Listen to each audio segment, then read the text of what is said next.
Hello, everyone.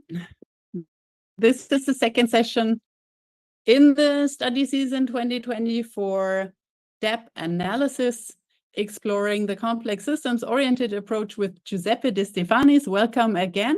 Welcome, everyone, in the session. Glad to have you here again.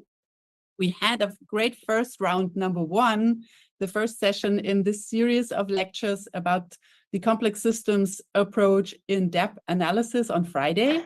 Today is our second session. In case you're following the sessions on Twitter or YouTube, make sure to register for the study season at tokenengineering.net to get full access to all the learning material and also to have the chance to pass an exam and receive a new proof of knowledge for your token engineering track record. All right, that said, I'll stop sharing and hand over to Giuseppe. Welcome to the second session. Glad to have you here again. Thank you very much, Angela, and hi everyone, and welcome back. So today we will have the second episode, and it will be a little more technical than the previous one.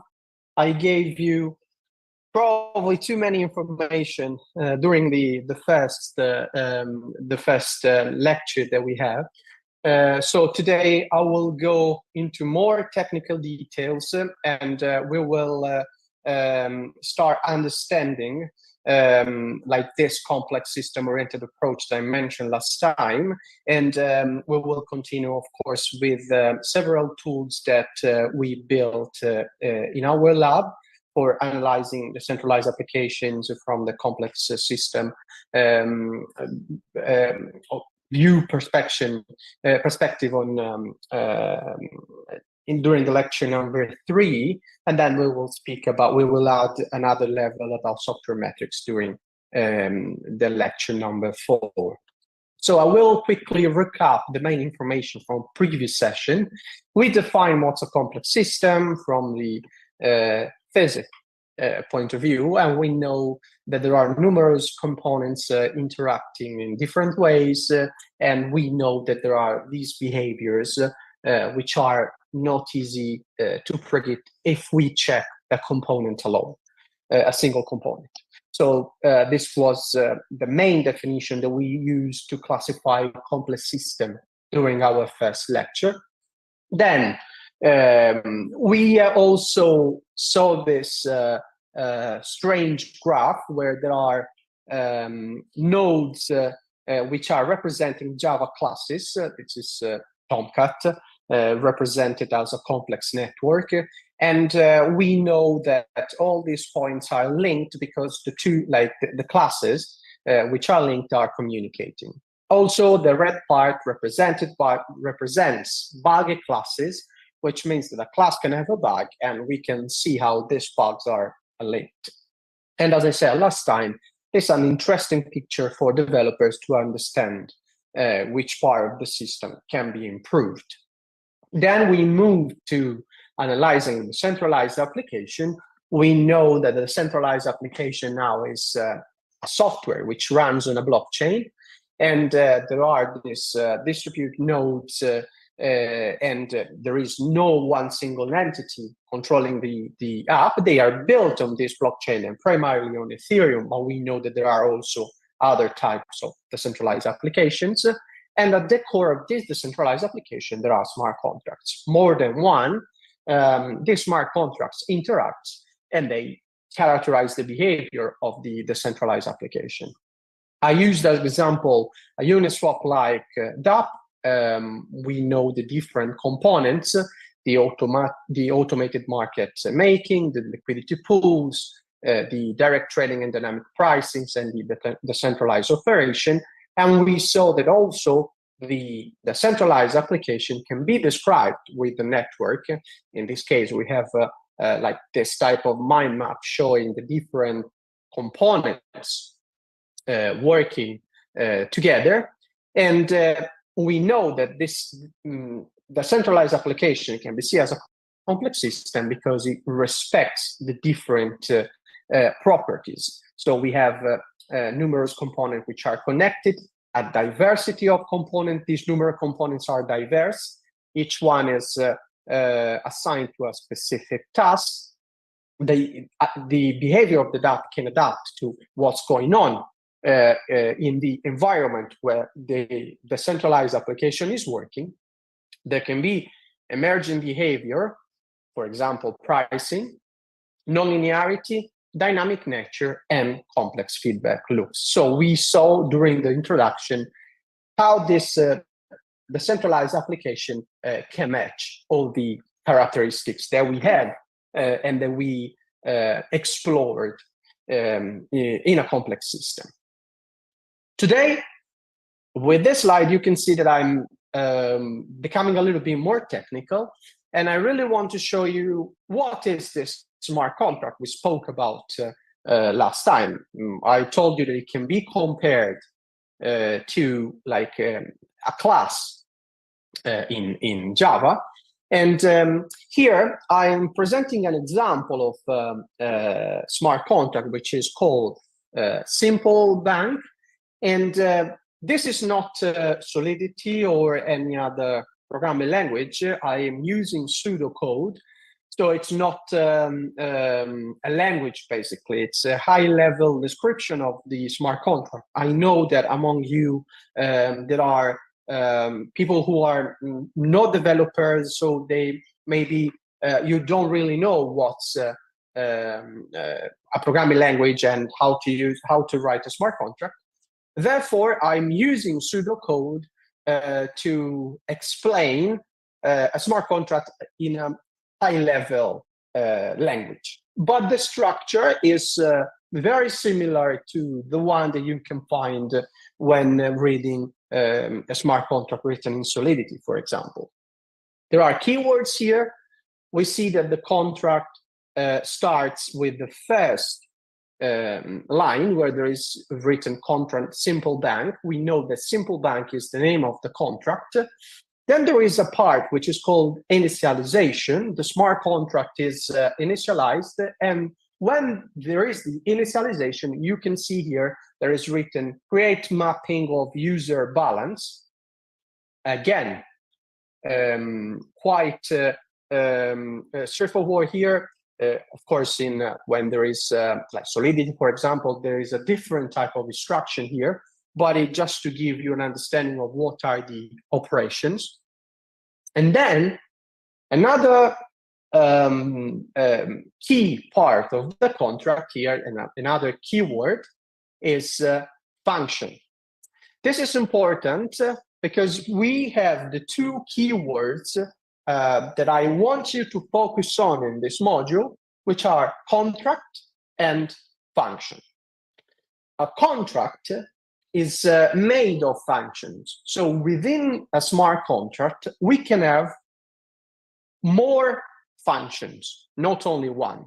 In this case, there is one, but we can have more.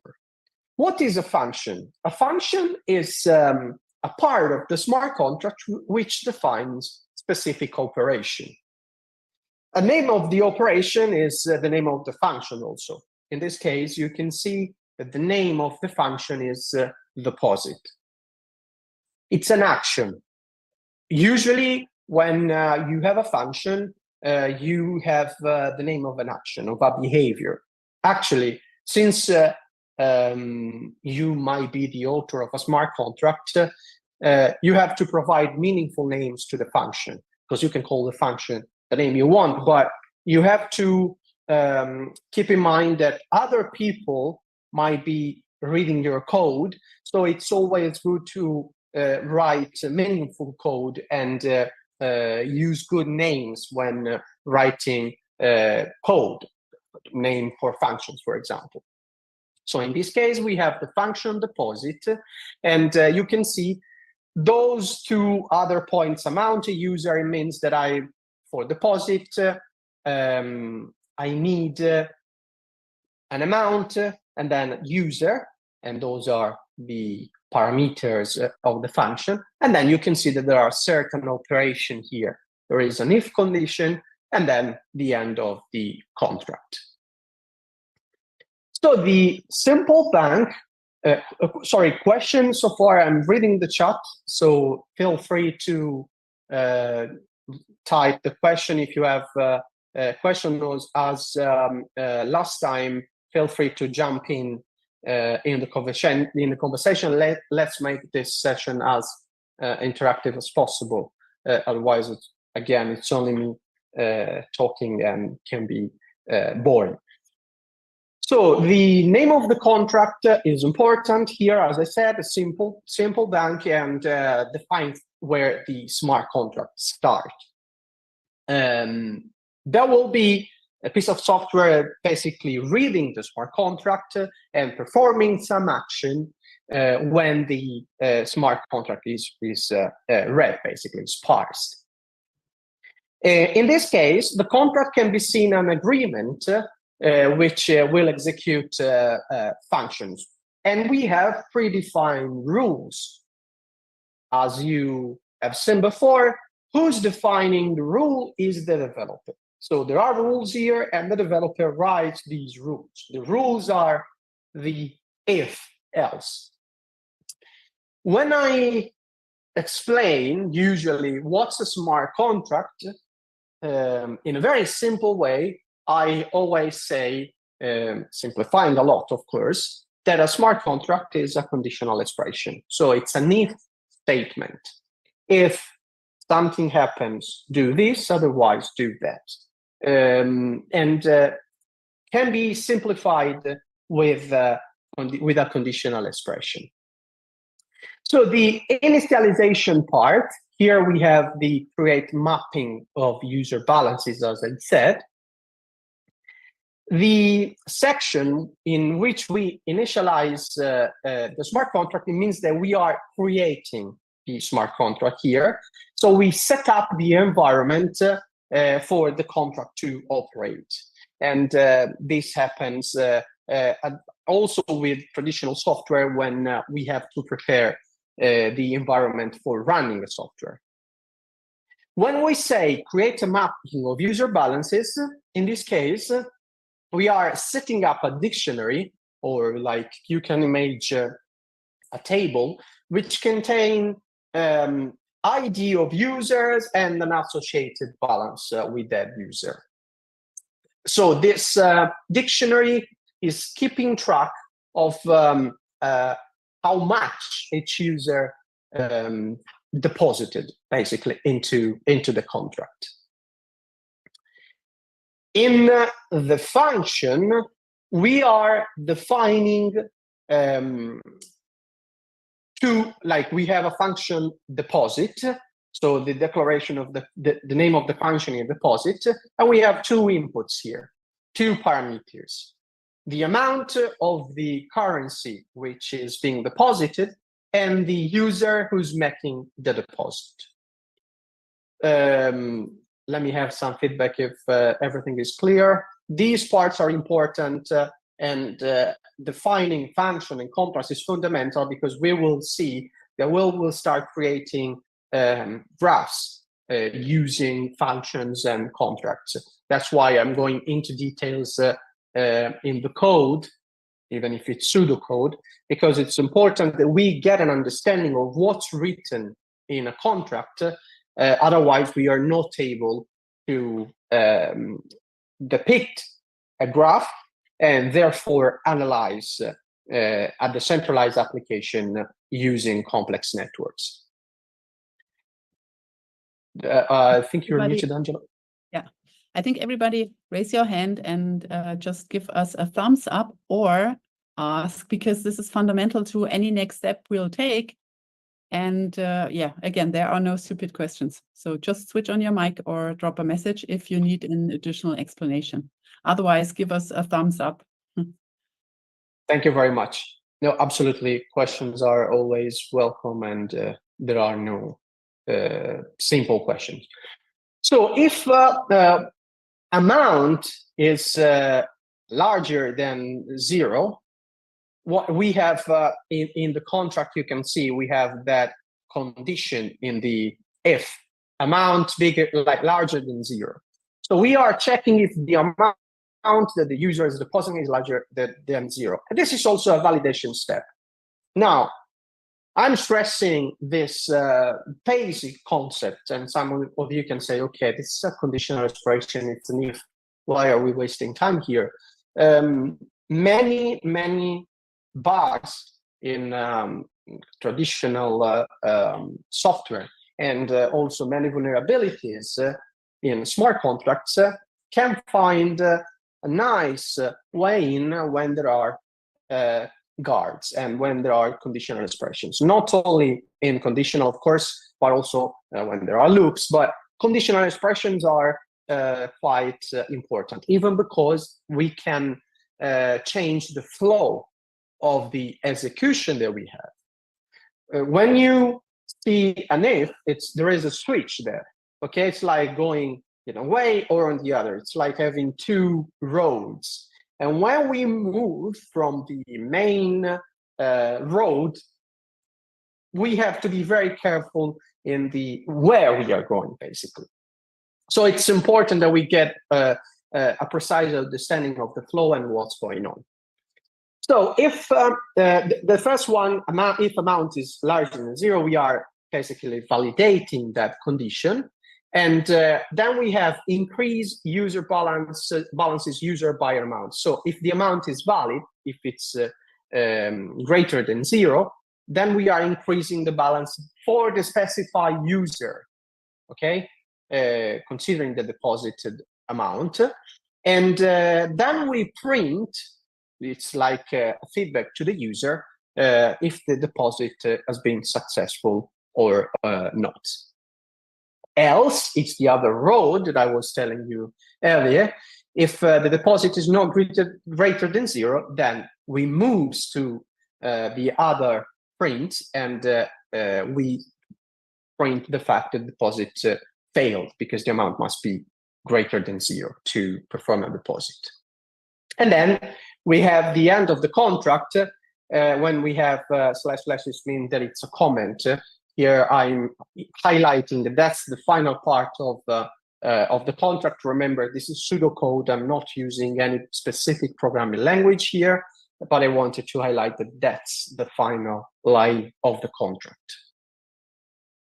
Now, we know what a smart contract. There are basically instructions. It's like this file where there are written some information there, and there is a flow.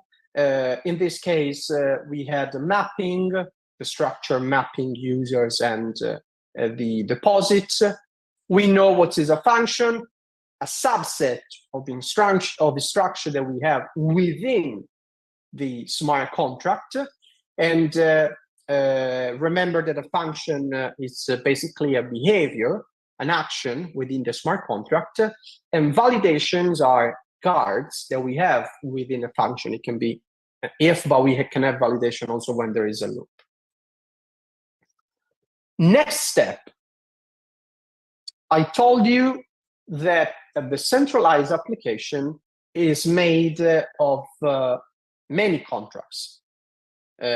We saw now one single contract, and the possibility given by this contract is minimum. It's basically deposit. But who wants to have a contract performing only deposit? No one, because you will deposit your money, and then if there are no other functions, you don't have the possibility to withdraw the money. So that was a very academic example showing you pseudocode of a contract. Can two smart contracts interact?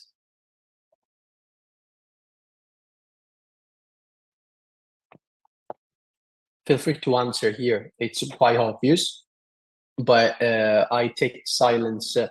Okay, sure, yes. There is definitely the possibility of the interaction in smart contracts, and that's also why this modules exist, because we are looking at the interaction among smart contracts. So let's try to understand, reading pseudocode, how this smart contract interacts. So here we have one contract, which is called user manager.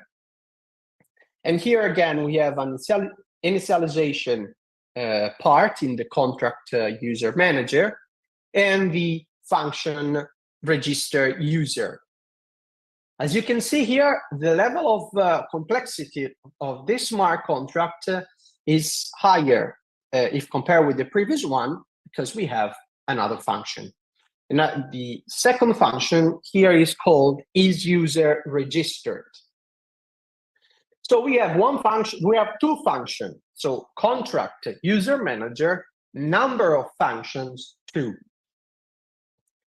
Now, here I'm giving a hint. We will analyze this during our lesson 4 and something lesson 3 as well. I told you last time that we love measuring software. But how do we measure code, software? That's complicated. And software engineers have been inventing metrics since the beginning of software engineering. So here I gave you a metric, actually. If I say that the contract user manager has 2 functions, I can call a metric number of function, and here I can say there are 2 functions within the contract user manager. Why this can be useful? Because if you know that there is a contract which contains 50 functions, probably that contract is more complicated than a contract with only 2 functions or 1 function. The previous example only had 1 function. So the complexity, of course, the complexity is higher here because there are more instructions. And remember that a function is a behavior. Therefore, when you call a function within a contract, you are performing action. When you perform action, there can be vulnerabilities emerging there. The goal of this contract is basically to manage user registrations, okay? So we want to, we have this user manager, as the name is suggesting, it manages users. So I register users using this contract. And there is a function for registering new user, and the other function is checking if a user is already registered. So it's very basic functionality, but 2 different types of actions that I have to perform. What is the goal of this contract is to ensure that only a registered user can access which the functionalities in the contract. It's like also here, for example, if you are not registered, you cannot attend like the live session. Like there is a process, okay? It's similar with the contract. There is a question, is the logic throughout the decision tree based on if-else condition? What other options might there be? Thank you very much, Giuseppe, for the question. So here, only there can be more options. In this case, the options are 2. Either the user is registered or it's not. There is no other option. In the case of user registration, this is full then. There is no third possibility. Okay, we are not contemplating the fact that maybe a user started registering and then he stopped halfway through. Either in this case, registered or not. Okay. Perfect. So again, we have the initialization part in the contract. We set up this mapping. Before we were checking the balances, we are setting up a map to check, to track if users are registered. And the registered user is registering a new user if they are not registered. The other function checks if a user is registered, and it provides out only one answer. Yes or no. It's a Boolean form, true if the user is registered, 0 if it's not. And now we have the second contract. The second contract here is called a payment processor. And you have here again the initialization step, the phase where the contract is being initialized. And you can see set user manager address to the address of user manager contract. Now we'll tell you more about this part. And then we have a function make payment. Here there are three parameters: the amount, user ID, and user manager. If user manager is user registered, okay, I perform something. But where is user registered? If I go back here, I can see that is user registered is the function that I have in user manager. Okay, so in this payment processor, I'm calling within the function make payment, and within the conditional expression, I'm calling a function which is in another contract. This is fundamental, so stop me if there are parts which are not clear, because otherwise we can go further. So here I need your feedback. Thumbs up if everything is good, or raise your questions. Thanks for a quick thumbs up, everyone. You can, by the way, you can do this via the Zoom reactions at the lower end of your screen, or just in the chat. Okay, seems that everything is under control. Oh, wait, one question. The question, thank you very much. In this case, it's not an external function, it's a function, but this is very good. Thank you very much for asking this question. So we can see our two contracts. So we have the contract user manager and the contract payment processor together within a box. So we pick the two contracts and we put them within a box, okay? So only those two contracts can see each other, okay? Because they are not able at this stage to see what's outside the box. This part, thanks again for the question, it's important because we are basically isolating our app. Our decentralized application is what we have is made of the contracts that we have within our box. So the box is black and you can't see through the box. When I say you can see, it means the contracts. But imagine you get into the box with the two contracts and you can see the user manager and the payment processor. They know each other, they can see each other, and that's our environment at the moment. Then the other question is, here are you showing how the payment processor contract is calling on the user manager contracts? Yes, exactly. Well, here I'm only showing the payment processor code, but we can see that this code is accessing a function which is in the other contract. And the function that it's being called by payment processor is the function is user registered. So basically, the payment processor wants to check if a user is registered. But this contract can't do that. Therefore, it's calling a function which is in another contract. And the other contract is the user manager, because we only have that one at this stage. Is it clear, this point? Yeah, we have a thumbs up.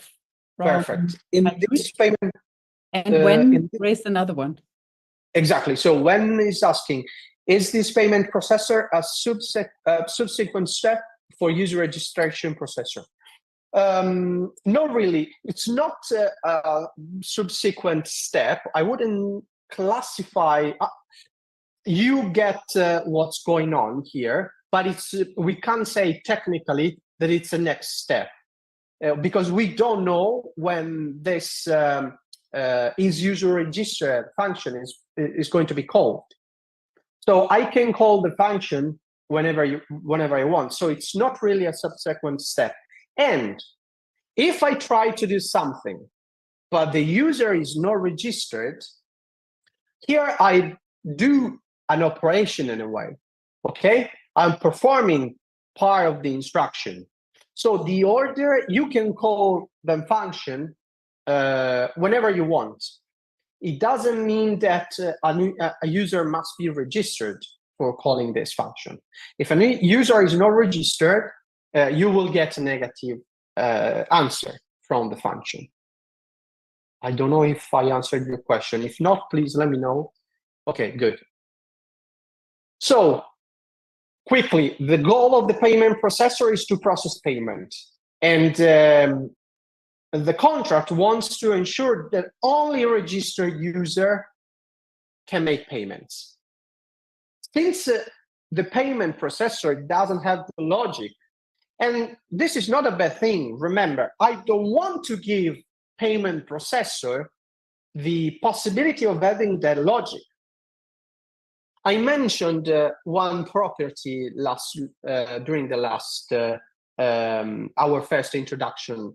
Do you remember I mentioned the fact that we should avoid having a piece of code with many responsibilities, and I gave a specific name to that type of class because we were discussing Java classes. Do you remember? This is a very specific question. If you remember, I will write down who's going to answer. It's like 5 points. I'm kidding, of course. It's oh, good. And you were God classes. Very good. Thank you very much, guys. God classes are those classes that we have to avoid because it means that there are loads of dependencies. They are called also hubs in the graph, and those are problematic. Here, payment processor, the name is telling us what the contract is doing. It's a processor of payments. So why this contract should check also if a user is registered? It's not the contract job. So I'm dividing. I hope this is clear. If not, stop me, ask me questions about this concept. I'm dividing the responsibilities. Another question here could be, okay, but you are using complex system approaches here because you want to understand how contracts are communicating. It means that if you want to have another perspective of how contracts are communicating, it means that contracts communicating is dangerous. So why we can have like a decentralized application made of one contract? This is literally impossible and will be very bad actually, because we have to find solutions in software engineering are always in the middle. And first of all, the centralized application is by nature decentralized. There must be many components. Therefore, we must be extremely good in understanding and in delivering different responsibilities to different contracts. So here, the fact that payment processor is calling user manager is good because the responsibility of checking if a user is registered is delegated to another contract. And that responsibility is important for that contract. If I analyze how that contract is behaving, it will be easier to understand that type of operation only. Okay, so having this different type of responsibility helps maintaining this authorization across the system and maintaining certain level of security as well. I have a question. Sorry, yeah. Isn't it even worse in permissionless systems? I mean, you say, okay, let's separate contracts according to functions and maintain security across the system. In permissionless systems, you can even I mean, anyone can basically deploy a smart contract that is building on another smart contract, even without any tracking of that this contract even exists, or asking for permission. That's what I want to say.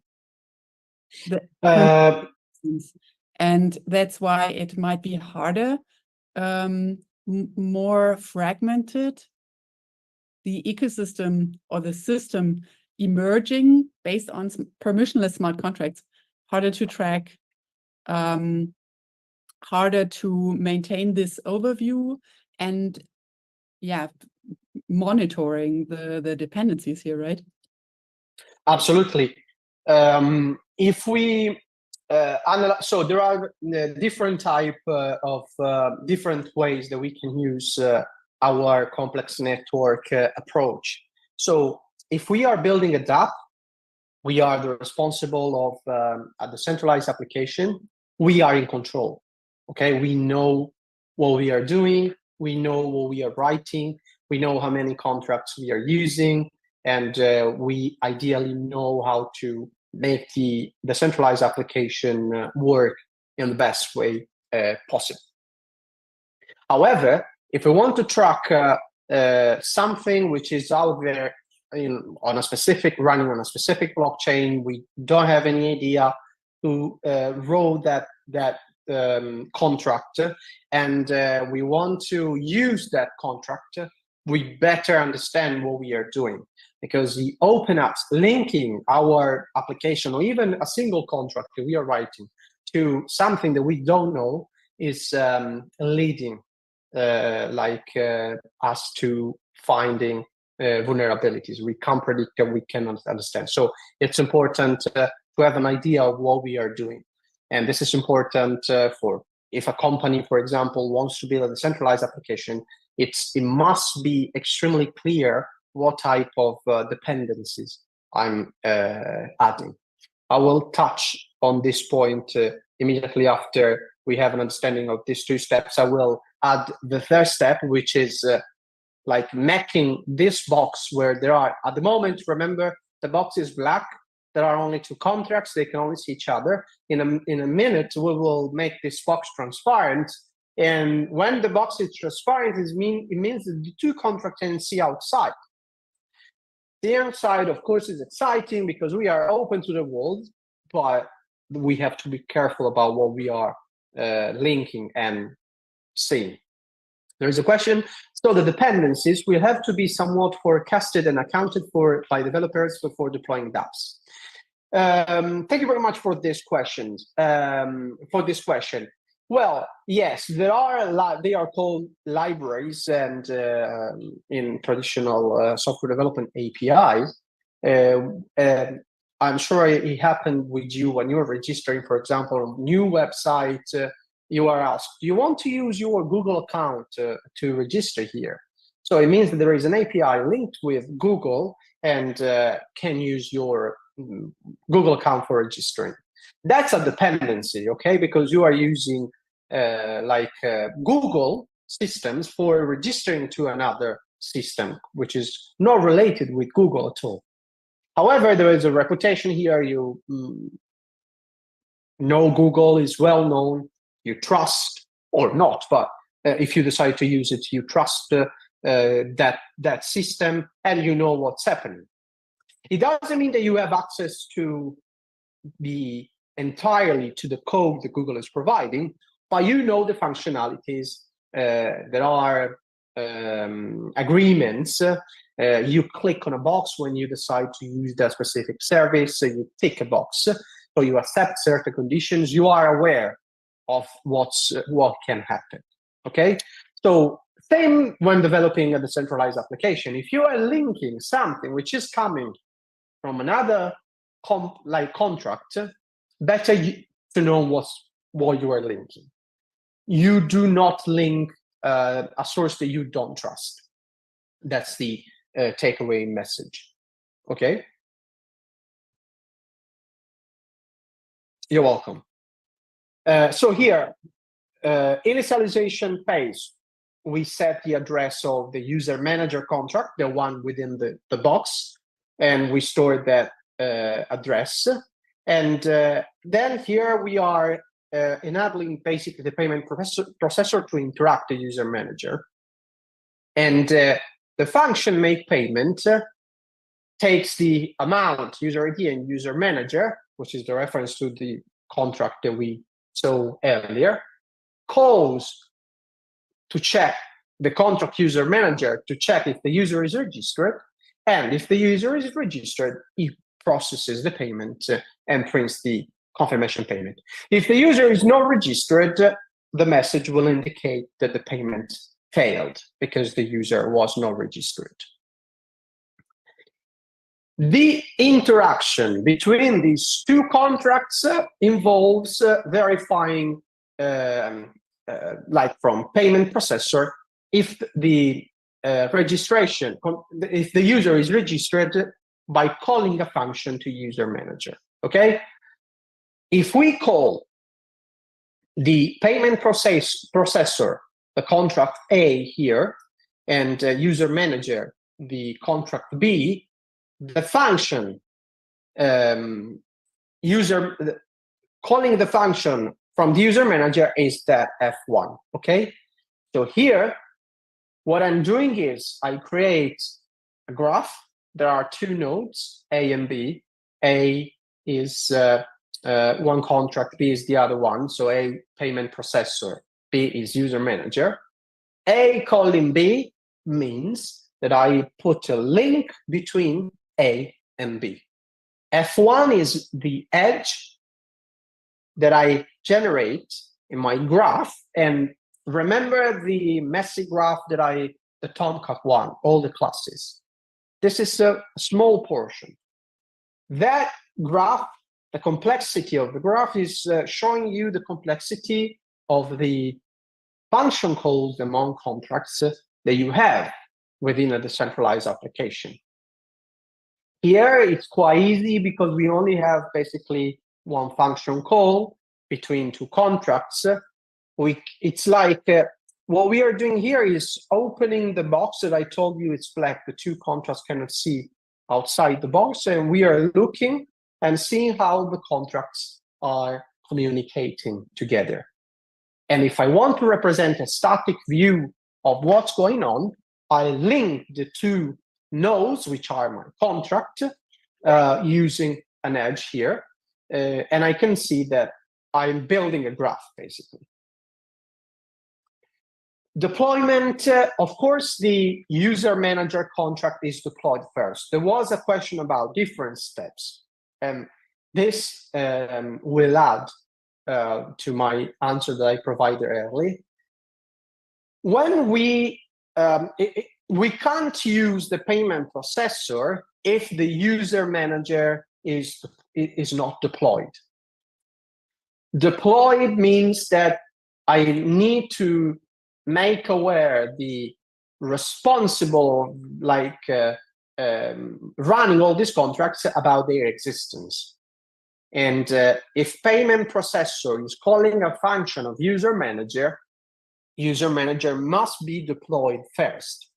Okay, so the steps are: I deploy user manager, then I deploy payment processor. Okay, because the payment processor is going to call user manager here. Then registration. User who want to interact with the system must first register. But again, this is not. This is a logical flow, because if a user is not registered, then there is an attempt of performing something. The answer will be user not registered, so payment cannot be actioned here. In this case, if you see use manager, register user, user 1, 2, 3 is adding the user 1, 2, 3 to the mapping that we have in the register user. When payment processor is deployed, it stores the address of the user manager contract. It means that payment processor knows that there is user manager available. The user manager will deal with all the registration. When a user wants to make a payment, they then will call the make payment function with the payment processor contract. And you can see the example of calling that function. In the make payment function, the payment processor contract is calling is user registered in the user manager to verify if there is a registration there. And that is done using the address which is stored during the initialization, of course. The conditional processing, if the user is registered, so it means that is user registered gives you true, then the payment processor contract processes the payment. Otherwise, the payment is denied. This is a simple Boolean operation. This thing that you see here is called sequence diagram, and it's a UML, Unified Modeling Language diagram. Sequence diagram is extremely useful because in one slide, you can see half an hour of the story that I told you, basically. And by looking at this image, you see the sequence of operation which can be performed with my very simple and basic decentralized application, which contains two smart contracts. As you can see, user calls the function register user, which is in the contract user manager. This is important. Register user is in user manager. So the arrow is showing the user manager is calling a function which is in user manager. And the flow of the operation here, of the execution, is from top to bottom, left to right. So even if you have never seen a sequence diagram before, reading this type of diagram is quite straightforward. You can see register user, user manager, and the user manager replies to the user, successful, everything okay. Then the user tries to make a payment, calling which contract? The contract responsible for the payment processor. And then here, look, payment processor is calling a function which is contained in user manager. So the user here is in standby, waiting for the outcome. That framework is the alternate framework is called. You can see there is ALT, alternative means. Why there is alternative? Because in the code we had an if condition. So here you know that there is an if. If the user is registered, and the user manager will get back to payment processor, say yes, everything okay. The user is registered. The payment processor goes back to the user and says everything is okay. Otherwise, payment failed because the user is not registered. You see how easy it is to read the sequence diagram and get an understanding of all the operation that I mentioned so far. And these diagrams are extremely useful also in traditional software to communicate, simplify the communication that we have among developers. Last point of today's lecture, external calls. And there was a question about this and the dependency that we can generate with external calls. Look at this diagram. Here, everything is within our box. Keep in mind, again, the box. Two contracts, the user only communicating with that box. But what happens if we move and we make the box transparent? So now we have like our two contracts, so we can see outside the box. Seeing outside means that they can call what's outside the box. There is a question, do normal payment system like Visa use the same sequence? So it wouldn't be much different. The protocol's looking to create similar product. Of course, the sequence is more complicated. It will be different because there is a bank involved, there is a man in the middle, and operationals are quite strict there. But yeah, in a simplified version, yes, it's similar. The sequence is checking the registration, checking the funds are available, and so on. So the sequence can be similar. And you can represent that sequence using a sequence diagram, absolutely. Let's add another level of complexity. It's the last one for today, I promise. And I told you today was a little bit more technical, but it's fundamental to understand all these operations that we have, because during the next episode, we will be looking at how to build a graph, and we will discover that the link between contracts are not only made when there is a function call. Today, our world is simplified. So I will present the tool that we built in our lab, and building that tool required plenty of time because of the difficulties that we have. It's not as simple as I'm presenting today, but it gives you a good understanding, hopefully, like how things work in a decentralized application. So here, we want the payment processor to interact with an auditor, the audit log. There is another contract, which is not part of our dApp, is developed by someone else. Another developer came to visit us and said, okay, I see your payment dApp. I developed an audit log contract, and this auditor records every payment transaction for auditing purposes. Do you want to use it? Is it okay if you use my contract? So these are the functions. Feel free to call my audit contract. The contract is not part of our dApp. Our dApp is still containing only user manager and payment processor. So we decide, we say, okay, I want to use the audit log contract. So I modify my payment processor. You can see there is another line here. And I link the payment processor to this external contract, which is the audit log contract. So again, remember the example. The box is not black anymore. It's transparent. And I'm drilling, there is now a hole in the box, and there is a wire linking to this audit log contract, which is outside the box, not in my decentralized application. This is an example of, I don't know what's inside the contract. I hope that that contract, the audit log only contains this function, record transaction. But I don't know, because I only have access to the name of the function. I can't see what's inside the contract.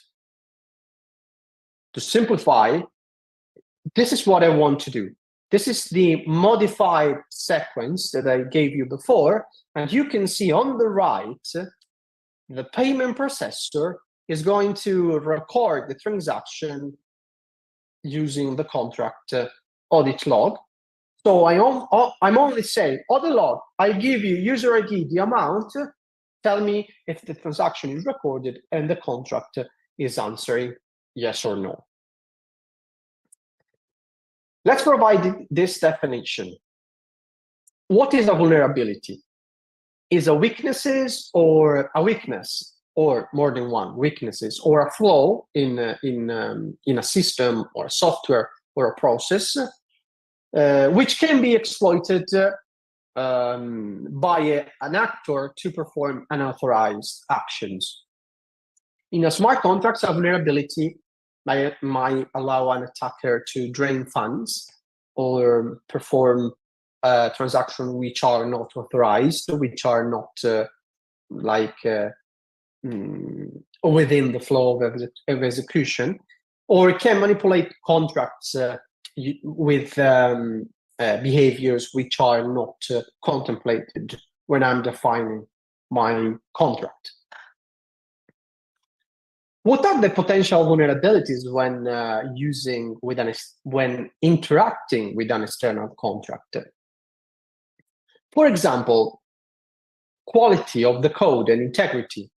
I told you that I'm linking my decentralized application to audit log, but who wrote audit log? Is that contract of the same quality my contracts, the contracts that I have in my dApp, what if there are vulnerabilities in the audit log contract? Because I didn't write that. I don't know what's inside.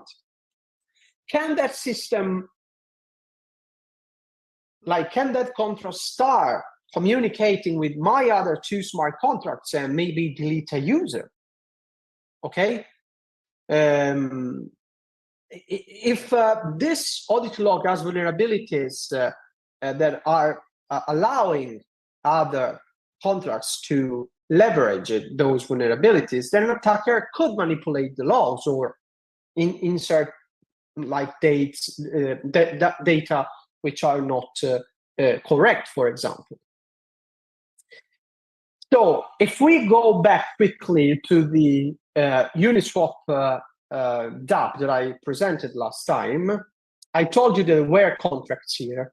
And as you can see here, our decentralized application is larger. There are more than 2 contracts. And I told you that there was an interaction with external contracts, which are not part of the Uniswap simplified version dApp. For example, there can be we have the router contract, which is there is an interface with the wrapping Ethereum contract, wrapping, unwrapping. This part can be related to libraries which are provided by Ethereum, which are external. And these external dependencies that are provided by Ethereum are safe because they are very well analyzed, written, and defined, because otherwise the network would be in trouble. So in this case, the solidity of my app, not solidity, not the programming language, how solid is my app is measured, how solid is the external call that I'm providing. Okay.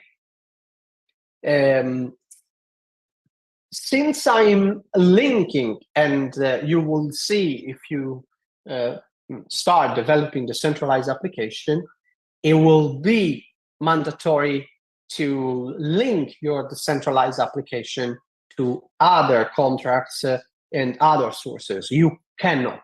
It's impossible. You can't develop everything again with your decentralized applications. Especially one fundamental principle in software engineering is do not reinvent the wheel. Meaning that if there is a function which is, for example, for monitoring users, and you know that there is someone who already developed that one in a very good way, you know the source, then it's better to use that specific function instead of writing from scratch. Again, there is a trade-off. There must be a balance, and you have to choose carefully what are the links and connections. There is a question: who audits the audit log? This is a very good one.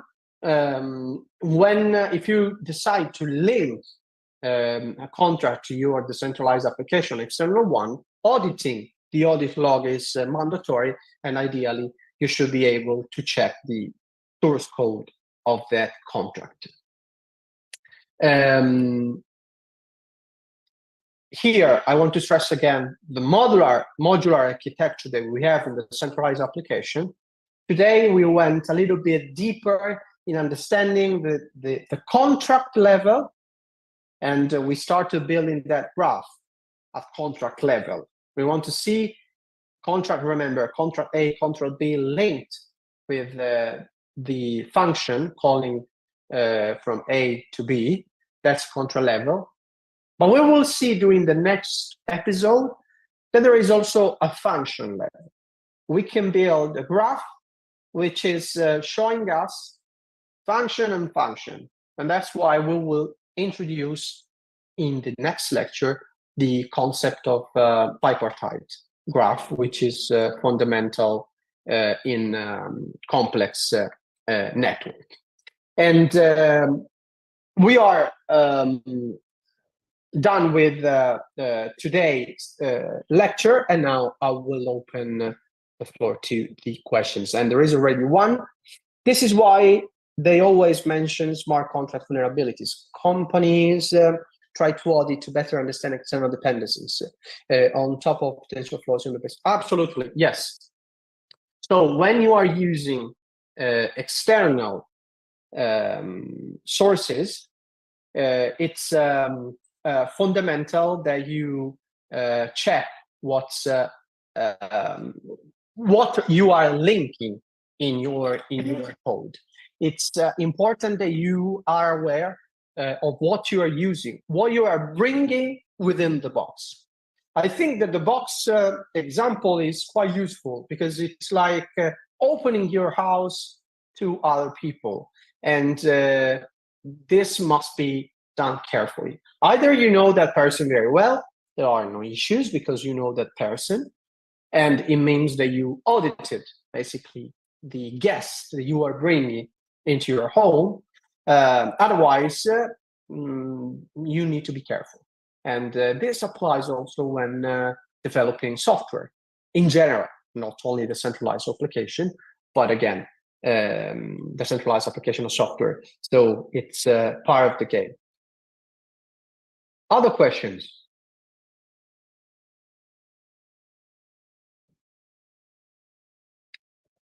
All external contracts can be audited before implementing in our specific dApp. All code is open source and transparent, isn't it? I wish actually it's not always the case. It's if, of course, if the code is open source, if the functionalities that you are using are open source, then it's fine. But sometimes it's also it depends on how large is the contract or the number of contracts that you are linking, because sometimes it's not always possible to audit every single line of code, and sometimes maybe there are companies developing a specific decentralized application. They don't have the knowledge or background for understanding what's in the specific code. Sometimes, there is always an ongoing debate. Open source software is better than closed software. The debate about operating systems. Unix, Linux is better than this other operating system because actually I can check what Linux is doing, or another open source software. But do we have the background for understanding every single function that we have in an open source software? For example, an operating system. I'm a software engineer. I've been working with code since I was a kid. I don't have that expert. Reading and understanding an entire code of an operating system is complicated. It's difficult. Requires different understandings and a background in operating systems. Okay, so even evaluating an open source software requires different profiles. And how do you measure the most convenient, robust relational configuration between smart contracts when designing the infrastructure of your decentralized application, taking apps into account? Are there specific metric methods? This is actually an amazing question, and that's my area of research. That's what I'm trying to do with my colleagues and our lab as well. If you want to join the effort, more than welcome. Please get in touch, and we will. You will join the team, because that's our research. What we are trying to do, we are trying to build methodologies for suggesting how to improve the infrastructure of the centralized application. Now, we are bringing a lot from traditional software engineering, and but remember, as I told you last time, software engineering is a young field. It was invented by Margaret Hamilton with the Apollo program. So it's a young field. And we are bringing a lot into this world from software engineering. So there are well-designed principles for better developing a system, for better developing a software. But we have, in the case of the centralized application, the baseline is complex. It's more complicated than traditional software. This ledger always growing, the distributed access, and the distributed environment, and so on. And also, for example, taking gas into account is another constraint. Think about the optimal decentralized application and the optimal configuration of all the contracts given constraints. And as I told you last time, operational research here as well.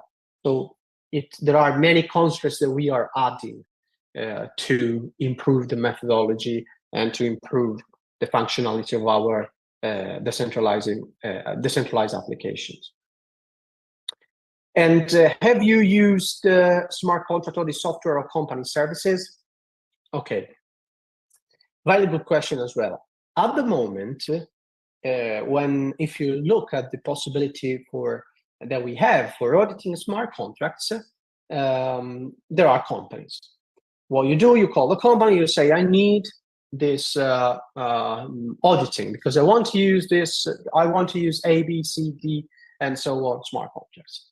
So the company will go and manually check the code, and it will start manually telling you, okay, there can be this vulnerability, there can be this other vulnerability, and so on. So that's basically a manual check. There are developers, experts, in manually checking the code. This method doesn't scale. I agree it's very expensive, and it's not, in my opinion, it's not the best. We need automated tools, at least for a first screening, and that's what we are trying to go, actually. And one tool that we developed, we will see this tool during the next episode, is dApp, which it takes the source code of the centralized application and gives you a CSV file for building the network. And starting from that point of view, you can start analyzing, for example, discovery hubs or how the network of the dApp is shaping up. And then you add metrics, and there are tools. One tool which is largely used both in academia and industry is Slither. And Slither analyzes the source code and is able to identify, to point vulnerabilities in the code. By the way, if you want to check the latest papers also that we are publishing, you can find all of them in the Smart Breach Lab website. I posted the link of the complex network approach in the on Discord. I will do for all the publications that we have, and also during the other lecture as well. The tool is Slither. And it's mentioned also in dApp because we used that tool for analyzing and having an idea of the vulnerabilities. So we are working a lot on this. It's a very timely topic. So we are trying to do our best to improve the state of the art. I saw a really cool startup when I went to Paris Blockchain Week called Stone Lab. They use AI to scale screening of vulnerabilities for protocol. Just thought I'd share if anyone is interested. That's a very good idea using AI, and you can see there is in the website as well. There is a preprint of a study that we performed. We tried to understand if AI tools like ChatGPT can be able to predict vulnerabilities in smart contract and self-repair, meaning that the tool is able to understand, oh, here there is a vulnerability, you should rewrite the code in this way. So understanding self-repair with large language models, for example, that's another hot topic. And since these tools are becoming mainstream and they can be quite useful as well, why not to explore this part? You can read the preliminary analysis we conducted in that field as well. Other questions?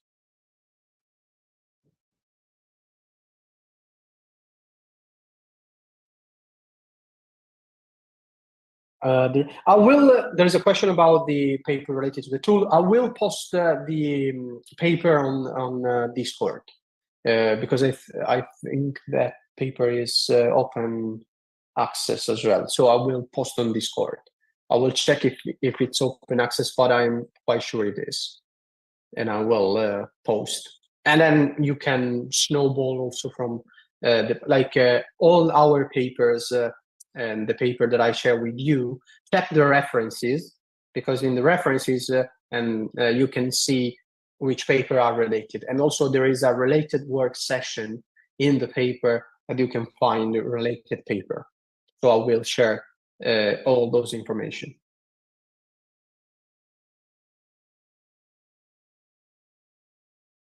Okay. Any other questions at this point?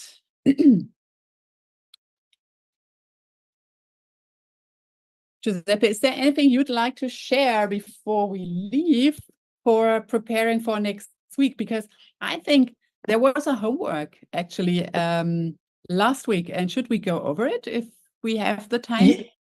I saw that I received a couple of submissions, so I will check them, and before starting the next lecture, I will discuss one or two, and I will share on Discord the reading for the next session.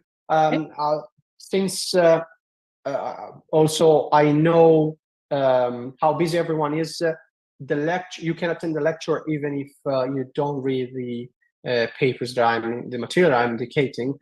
Each lecture is accessible, hopefully, to everyone. But if you read the paper, of course, you will have a better understanding. But reading the paper is not mandatory. Okay, I want to make sure this is clear. I'll try to be independent as much as possible from the reading. But definitely after the lecture, reading those material that I'm pointing out on Discord can be quite helpful. And also, if you like the topic, with the material, you can definitely get a better understanding. Since, like, as I said, sometimes the concepts are very high level here. Very cool. Thanks for sharing these materials to allow everyone to dig deeper even. And thanks for the session today. Oh yeah, Zaremba just dropped a link. Maybe you can verify. Yeah, I will check and I will get back on Discord. All right, good. Anything else we should not forget to mention, Giuseppe? That we will see each other again on Friday. Correct. Next session, you will find it at the Study Season Information Hub. It's going to take place on Friday. Let me just make sure.